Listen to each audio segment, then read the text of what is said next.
So guys, magluluto ako ng ampalaya. So naluto na yung curry. Ayan po. Nilagay ko na yung gata. Yung pinakita ko sa inyo unang video. Paano ginawa. Ayan. So igigisa na natin yung kamatis at bawang. So ito na naman yung soup na okay na siya. Yung pinakita ko sa inyo. Ilagay ko na rin yung itlog at saka corn flour. Ayan, pampalapot. So yan na yung soup nila. So ito yung chicken curry. So igigisa natin yung bawang. Lulutuin na natin yung ampalaya para sa amin. Kasi yung amo okay na. Tapos na sa kanila. I-ano ko na lang 5 minutes or 10 minutes. Papatayin ko na yung pagkain. So dito naman tayo sa ampalaya. Ayan na po yung curry. Ayan. So ilagay na natin yung sibuyas para sa ampalaya ko. Ba't na nahimik na itong ano? So i-mix na natin yung ampalaya, sibuyas. Lagyan natin yung kamatis.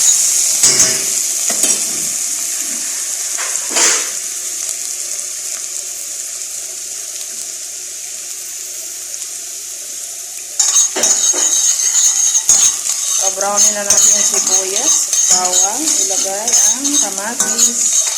Ganyan po kung magluto ng ampalaya.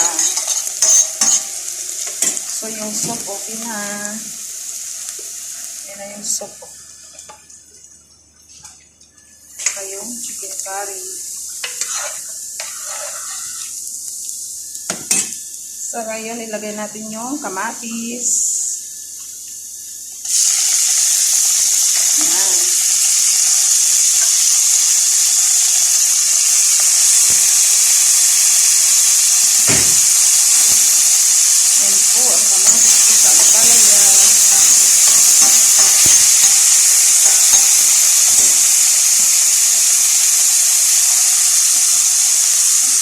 May sabaw pa kami natira kahapon, kaya nagluluto na lang ng ampalaya.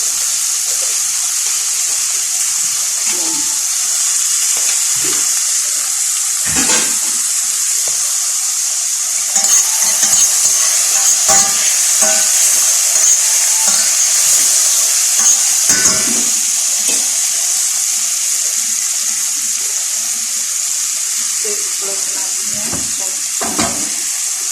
So yung curry.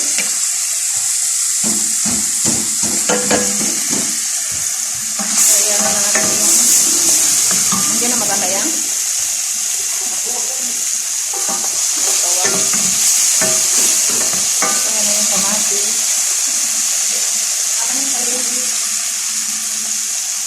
So ilalagay na natin yung ampalaya. Yung palaya ng flavor sa pagkahila. Hindi ka tulad sa Pilipinas na kasi may pagkangiwa. Pero para po sa pambiro. Yan po yung ampalaya.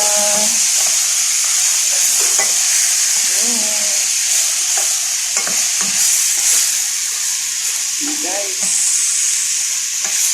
So, lagyan natin siya ng paminta.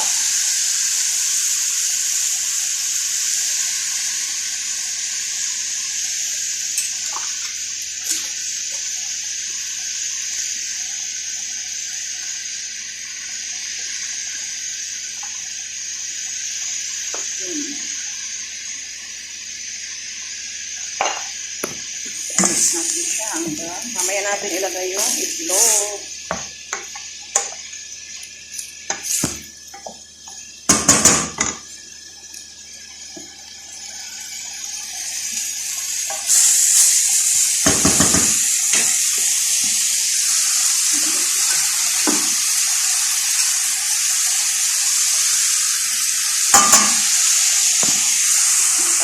Yan na po yung ampalaya.